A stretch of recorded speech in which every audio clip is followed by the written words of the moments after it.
Bienvenue à Balak. Abonnez-vous sur ma chaîne YouTube Balak TV. Le climat est de type désertique dans le nord et de type tropical dans le sud, avec une saison des pluies de juin à octobre avec un pic en août, septembre et variable selon la latitude, moins de précipitations dans le nord que dans le sud. C'est la période des moussons. On ne peut parler de vraie saison des pluies que dans la Casamance, seule région où il y a aussi des forêts dignes de ce nom. Une saison sèche de novembre à juin avec des alizés continentaux, avec des températures comprises entre 22°C et 30°C, comportant des variations importantes entre le littoral et l'intérieur 31,32. Les températures suivant les saisons 33. En été, période de pluie, souvent appelée abusivement hivernage, depuis la période coloniale, les températures sont à leur maximum. Mais sont au minimum en cette période dite aussi abusivement hiver au mois de janvier-février. Par contre, on remarque des précipitations plus marquées du sud au nord 31. Sur le littoral, la mer, avec le courant canarien froid, apporte de la fraîcheur, les températures sont de l'ordre de 16°C à 30°C mais le centre et l'est du Sénégal peuvent avoir des températures allant jusqu'à 46°C.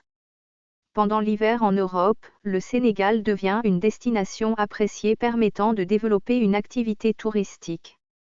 Diversité climatique.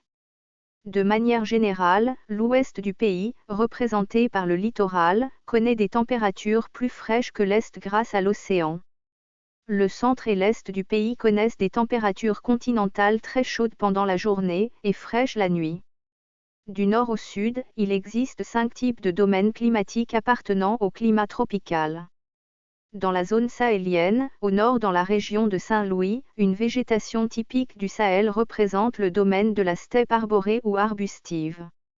De nos jours, la désertification touche cette zone. L'acacia sénégal est l'arbre le plus présent avec quelques baobabs.